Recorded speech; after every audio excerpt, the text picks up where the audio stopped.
주님께서는 나의 치료자 되십니다. 우리 함께 가사를 생각하면서 찬양 드리겠습니다. 예수 나의 좋은 치료자. 예수 나의 좋은 치료자. 그의 눈이 머문 곳은 나의 슬픔과 고통. 고개 들어 그의 눈을 보기에 난 알았네. 예수 나의 좋은 치료자. 예수 나의 좋은 치료자. 예수 나의 좋은 치료자. 그의 손길이 닿는 곳은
지혜원 학생 대표기도 하시겠습니다. 하나님 아버지, 오늘 이렇게 줌으로 다 같이 모여서 예배를 드릴 수 있게 해주셔서 감사합니다. 교회에 나가지 못하는 상황이지만 더욱더 주님을 잡고 간절한 마음으로 예배를 드릴 수 있게 도와주세요.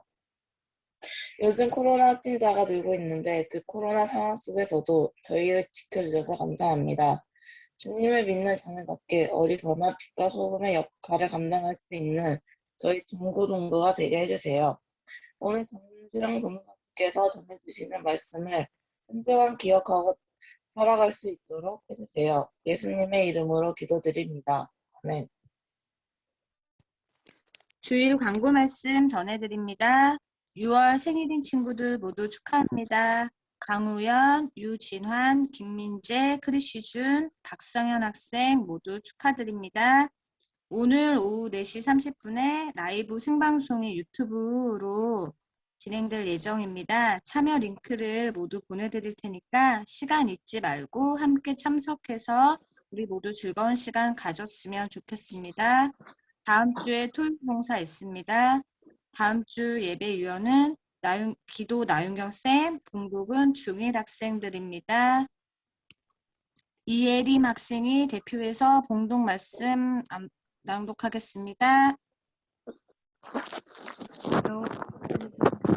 가지 마옵시며 주의 집을 하지 마옵소서. 여호와여, 내가 수척하였사오니 긍휼히 여기소서. 여호와여, 나의 뼈가 떨리오니 나를 돕소서. 나의 영혼도 심히 떨리나이다. 여호와여, 어느 때까지이니까. 여호와여, 돌아와 나의 영혼을 건지시며 주의 인자하심을 인하여 나를 구원하소서. 사망 중에서는 주를 기억함이 없사오니 음부에서 주께 감사할 자 누구이리까. 내가 탄식함으로 궁핍하여 밤마다 눈물로 침상을 띄우며 내 요를 적시이다. 내 눈이 근심을 인하여 쇠하며 내 모든 대적을 인하여 어두웠나이다. 생각하는 너희는 다 나를 떠나라. 여호와께서 내 곡성을 들으셨도다. 여호와께서 내 간구를 들으셨으며 여호와께서 내 기도를 받으시리로다. 내 모든 원수가 부끄러움을 당하고 심히 떨며 후련히 부끄러워 물러가리로다. 아멘. 아멘. 여러분 반갑습니다. 잘 지내시죠? 오늘 특별히 오늘 찬양했던 거 예배 시작하면서 마음을 준비하면서 우리 준비 찬양했잖아요.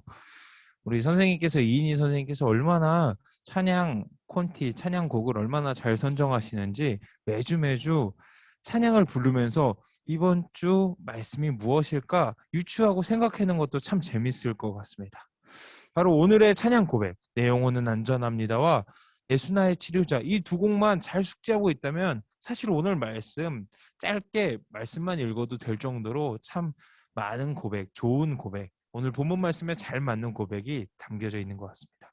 이렇게 매주 찬양할 때 그냥 찬양하는 것이 아니라 오늘의 말씀을 미리 읽어보거나 한번 제목을 보면서 오늘의 말씀이 어떤 말씀일까 생각해 보며 찬양하는 것도 하나의 즐거움, 하나의 기쁨이 될 것 같습니다.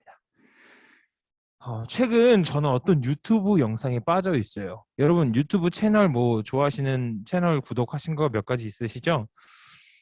저는 특별히 혼자 떠나서 캠핑을 즐기는 영상을 자주 보곤 합니다. 항상 자기 전에 꼭 보고 자는데요. 사람이 거의 없는 자연에 들어가서 불을 피우고 조용히 자기 자신에게 집중하는 그 모습을 보다 보면 어느샌가 저의 긴장이 풀리면서 편안하게 잠에 빠지게 됩니다.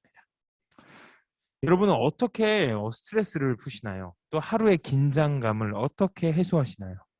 어떤 사람은 운동, 어떤 사람은 게임, 어떤 사람은 친구들과 만나서 맛있는 걸 먹으면서 수다를 떨거나 뭐 자기만의 방식으로 자신을 릴렉스하면서 잠잘 수 있는 환경을 조성합니다.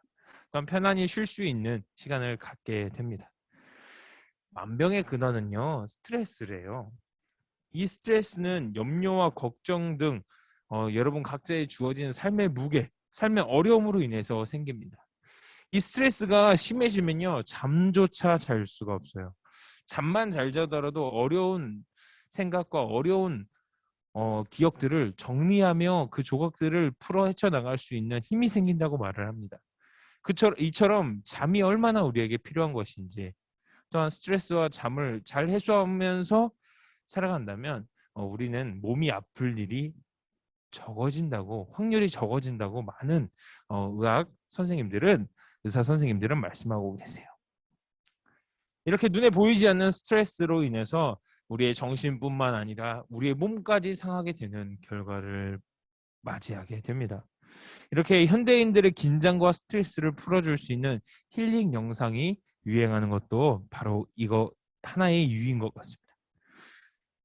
오늘의 주인공 이 다윗은요, 우리가 감히 이해할 수 없을 조차 그 큰 스트레스로 또한 큰 아픔과 고통으로 오늘 시달리고 있음을 볼 수 있습니다. 오늘 주인공 다윗은 하나님께서 자신을 왕으로 세우려 하자 그것을 질투하여 다윗을 죽이려고 음해하려고 하는 세력들과 그 다툼으로부터 괴롭힘을 당하고, 항상 다윗은 이 세력들로 다윗을 대적하는 세력들로부터 위협을 당했습니다.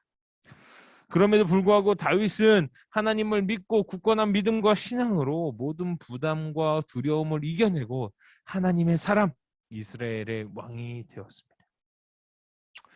그러나 오늘의 시를 읽다가 보면 그렇게 멘탈이 강한 다윗도요, 자신의 범죄로 인해서 하나님께 벌을 받게 됩니다.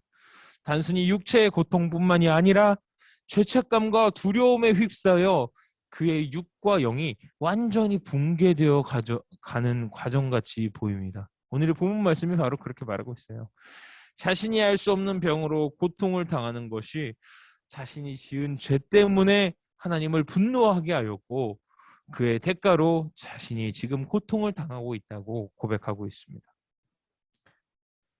그렇게 생각하고 있고 그렇게 어려운 시간 속에 자신의 정신이 피폐해져 갔습니다. 그의 정신이 고통스러웠던 이유 중 하나는, 가장 큰 이유는 억울함이나 어떤 답답함이 아니라 하나님이 자신을 떠나감으로 이제는 하나님 없이 살아가야 한다는 두려움이었습니다. 이 육체의 고통과 두려움으로 인해서 다윗은요, 하나님께 간절히 간구하며 기도했습니다. 다윗의 고통이 얼마나 심했는지 본문 말씀 2절에는요, 내 뼈들이 고통을 당하고 있다 말하면서 5절에는 곧 죽을 것 같다, 죽을 것만 같다라고 고백합니다. 우리가 흔히 심한 독감이나 몸살에 걸리면 극심한 근육통으로 인해서 이런 말 많이 하죠. 뼈마디가 다 아파, 손가락까지 발가락까지 다 아파, 뼈마디가 시리고 아파 라고 말하지만 적어도 곧 죽을 것 같아 라고는 잘 안 하죠. 다윗이 지금 현재 얼마나 큰 고통에 있으면 마치 죽을 것만 같은 두려움, 죽을 것만 같은 고통에 있는지 잘 설명해 주는 대목 같습니다. 또한 눈물을 얼마나 많이 흘렸는지 침대와 이불이 모두 젖을 정도로 울었다고 고백하고 있습니다. 눈물이 막 물줄기처럼 쭉 나오지 않겠죠. 예. 오랜 시간 동안 밤새 탈진하는 정도로 울었던 거예요. 도대체 얼마나 울어야 침대와 이불이 온통 젖을 수 있을까요? 이렇게 밤새 이불을 껴안고 침대를 뒹구르며 고통 속에 밤을 지샌 것이었습니다. 무엇보다도 다윗의 눈물에는 후회와 하나님이 떠나가실 것 같다는, 자신을 떠날 것 같다는 두려움이 가장 많이 담겨 있었을 것입니다. 가장 믿었던 친구에게 혹은 가장 믿었던 사람에게 배신을 당해본 적이 있습니까? 혹시 혹여나 부모님에게 버림받는 것은 절대로 잊지 못한 상처가 되거나 트라우마로 자리 잡는다고 말합니다. 또한 강력한 두려움의 시작이 된다고 해요. 그 상처, 이 버튼을 누르면 그 두려움이 언제든지 다시 시작되는 거예요. 이 상처로 인해서, 과거의 상처로 인해서. 실제로 제게 친한 형님이 한 분 계신데요. 그 형님은 누구보다도 착하고 성실하고 모든 동생들에게 사려가 깊은 분입니다. 그러나 어느 한 부분에 있어서 아주 강한 집착이 보입니다. 바로 질투심이 강하신 형님이 있는데요. 그 형님은 자신만을 좋아하는 게 아니라 다른 사람들에게 자신의 편, 자신의 친구, 자신의 무리 이외에 다른 사람에게 친절을 베풀거나 그 사람과 더 친한 모습을 보이고 더 많은 시간을 보내는 것이 들리면요, 제게 질투를 하고 자신과 더 함께 있으려고 막 시간을 억지로 막 만들어내는 형이 있어요. 처음엔 단순히 저를 많이 아끼고 좋아하는구나 해서 저도 좋았지만 어느새 그 형님의 집착, 그 형님의 그런 과도한 사랑이 저를 불편하게 만들었고 기어코 작은 말다툼이 시작되었습니다. 이렇게 깊은 대화를 이어나가던 중에 그 형님이 이런 말씀을 하셨어요. 중학교 6학년 당시에 부모님이 싸우시고 두 분 다 나가시고 어느새 자기 여동생과 자기 단둘이서 반지하 집, 현재 반지하 집에서 살게 되었다고 합니다. 단순히 부모님께 버림받았다는 상처뿐만이 아니라 당장 여동생과 단둘이 먹고 살아가야 했기에 친척들에게 연락해서 용돈을 받으러 다니고요. 이따금씩 보내주시던 부모님의 용돈이 끊기는 달에는 동생과 함께 굶으면서 어느새 자신도 모르는 사이에 인간관계에 있어서 집착적인 모습을 갖게 되었다고 합니다. 언젠가 떠나갈 것 같다는 그런 상처의 트라우마가 생겼다고 합니다. 어느새 그 형님과는 둘도 없는 이 얘기를 잘 듣고 나서요. 그 상처를 제가 듣고 나서 그 형님과는 둘도 없는 친구가 되었고 지금은 만날 수 없지만 코로나 때문에 만날 수 없지만 현재도 가끔 통화하면서 좋은 관계를 유지하고 있습니다. 이처럼 사람 간 하나님과 다윗과의 관계가 아닌 사람과 사람 관계에서도 이렇게 의지하는 마음이 크고요. 버림받고 떠나갈 것 같은 두려움에 휩싸이거나 그것이 상처가 되거나 트라우마로 남게 되는 경우가 있습니다. 부모님처럼 다윗은 하나님을 의지하여 수많은 어려움을 이길 수 있었습니다.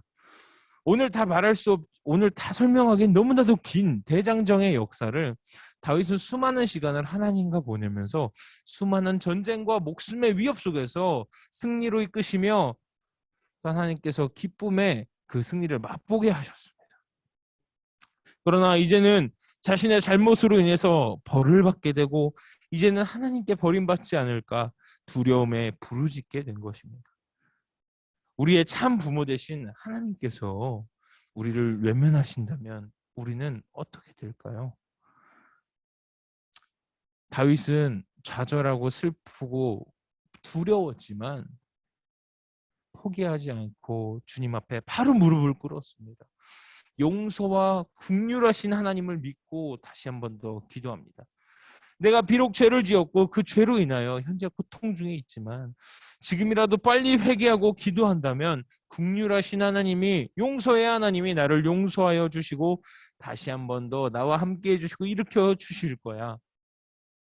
하나님께서 자신에게 드신 이 회초리가 이 매가 이 벌이 단순히 나를 벌하시려고 하는 것이 아니라 나를 올바른 길로 온전한 길로 다시 이끄시려는 하나님의 이끄심이야. 사랑의 회초리임을 깨닫고 바로 주님 앞에 무릎을 꿇었다는 것입니다. 때때로 우리에게 닥친 불행이나 고난이 꼭 우리의 죄 때문에 생기는 것은 아닙니다. 하지만 그 과정 중에 하나님께 기도하고 하나님께서 내 삶의 이 길에 하나님께서 관여해 주시고 같이 함께하여 주심을 간절히 구하고 기도한다면 그 고난은 도리어 나 자신을 돌아보고 나의 현재 상태를 돌아보고 회개할 수 있는 복된 기회로 거듭나게 될 것입니다. 우리는 어려움과 고난이 생길 때마다 이 고난이 생긴 원인이 무엇일까? 누구 때문에 이렇게 되었을까? 서로 따지며 불평하며 나의 현재의 상황에 투정하게 되어 있습니다. 투정을 합니다.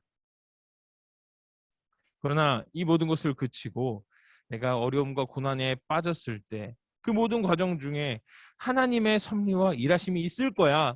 하나님이 나를 통하여 이 어려움을 통하여 나에게 뜻하신 바가 있기에 내가 이 자리에 있는 거야. 하나님께서 이 어려운 시간에도 나와 함께 주실 거야 라는 이 믿음으로 이렇게 기도한다면 도리어 이 상황이 역전되어 나를 점검하고 나를 한 번 더 주님 앞에 온전히 회복시키는 귀한 시간이 될 것이라는 것입니다.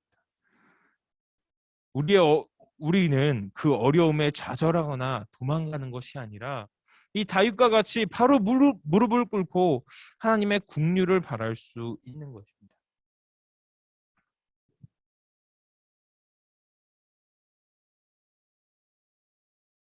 안타깝게도 다윗의 고난은요, 육적인 또한 정신적인 이 고통에서 끝이 난 것이 아니었습니다.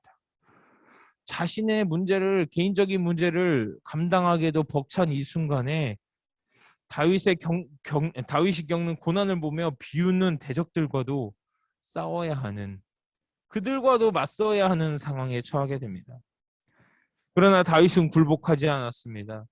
자기 자신이 볼품없는 상황에 빠졌지만, 그들이 비웃을 수밖에 없는 상황에 빠졌지만 하나님이 함께 하심을 믿었기 때문에 적들을 향하여 너네 내 앞에서 사라져, 하나님이 나와 함께 하시니 나에게서부터 떠나라 라고 선포할 수 있었다는 것입니다. 다윗이 이렇게 고난 중에도 믿음의 선포를, 이런 두렵고 떨리는 순간 속에서도 믿음의 선포를 할 수 있었던 것은 자신이 누리는 이 왕의 자리 또한, 자신의 권위 또한 자신의 힘에서 나오는 것이 아닌 전능하신 하나님께서 세워주셨음을 믿고, 내가 비록 누추하고 남루하였지만 전능하신 내 하나님은 여전히 강성하시고 전능하시니 너희가 나를 욕할 수 없다, 떠나라 할 수 있었던 것입니다. 다윗을 대적했던, 다윗을 비웃었던 이 대적들과 같이요, 우리의 영과 육이 흔들릴 때마다 우리를 유혹하고 넘어뜨리려 하는 세력, 사단 마귀의 권세가 우리를 더욱더 흔들기 시작합니다. 우리의 마음을 비집고 들어와 우리를 흔들기 시작합니다. 야, 주영아, 네가 이렇게 힘든데 무슨 기도야? 예배 드리지 마. 오늘 기분 안 좋으니까 하나님이 이해해 주실 거야. 기분 전환하러 주말에 놀이동산 가자. 기분 전환에는 예배보다 놀이동산이지. 혹시 공감하고 계신 분 계신가요? 이렇게 우리의 마음 가운데 우리가 힘들 때마다 더욱더 우리를 교묘하게 마음을 흔들고 세상의 가치로 합리화시키며 예배보다 더 좋은 것, 더 즉흥적인 것, 더 지금 당장 내 목마름을 채워줄 수 있는 것으로 우리를 유혹하고 넘어뜨리려 할 때가 있습니다. 그럴 때마다 우리는 그것에 흔들리는 것이 아니라 다윗의 고백처럼 육체와 고통, 그 두려움과 모든 것이 나를 휘감을지라도 담대하게 내 마음을 흔드는 사단마귀야, 예수 그리스도의 이름으로 떠나가라 고백할 수 있는, 선포할 수 있는 우리 모두가 되길 소망합니다. 영과 육이 무너지고 힘들 때 다윗과 같이 바로 그 자리에서 무릎을 꿇고 두 손을 모으고 주님께 기도함으로 회개하며 하나님 함께해 주세요 고백할 수 있는 우리가 되길 소망합니다. 또한 영과 육이 무너지고 넘어지고 너무나도 마음이 힘들어서 다 포기하고 싶을 때, 세상까지 나를 힘들게 하고 친구들까지 나를 욕하고 나를 부끄럽고 수치 가운데 우리를 이끌지라도 그 가운데 오직 하나님만을 믿으며 나를 뒤흔드는 모든 것을 예수 그리스도의 이름으로 물러가게 하는 그런 권능을 믿고 선포하는 우리 모두가 되길 소망합니다. 우리는 연약하지만 하나님은 강하십니다. 하나님의 능력을 신뢰할 때 하나님께서 우리를 대신하여 싸워주심을 믿길 소망합니다. 오늘 다윗이 어쩌면 최악의 상태일 때에도 하나님을 찾았던 것처럼 약할 때 강함 되시는 하나님께 기도로서 간구하는 우리 서기동교회 중고등부가 되길 소망합니다. 제가 기도하고 주기도문하심으로 모든 예배를 마치겠습니다. 사랑의 하나님, 약할 때 강함 되시는 하나님을 항상 기억하게 하옵소서. 항상 우리에게 귀를 기울이시는 하나님, 하나님의 긍휼하심으로 우리의 연약함을 용서하옵소서. 오늘의 말씀을 기억하여 항상 주님께 무릎으로 기도하는 하나님의 자녀 되게 하옵소서. 감사드리며 사랑의 이름 예수님의 이름으로 기도드립니다. 아멘. 주기도문하심으로 모든 예배를 마치겠습니다. 하늘에 계신 우리 아버지, 아버지의 이름을 거룩하게 하시며 아버지의 나라가 오게 하시며 아버지의 뜻이 하늘에서와 같이 땅에서도 이루어지게 하소서. 오늘 우리에게 일용할 양식을 주시고 우리가 우리에게 잘못한 사람을 용서해 준 것 같이 우리 죄를 용서하여 주시고 우리를 시험에 빠지지 않게 하시고 악에서 구하소서. 나라와 권능과 영광이 영원히 아버지의 것입니다. 아멘. 2021년 6월 6일 서교동교회 중고등부 주일 예배를 마칩니다.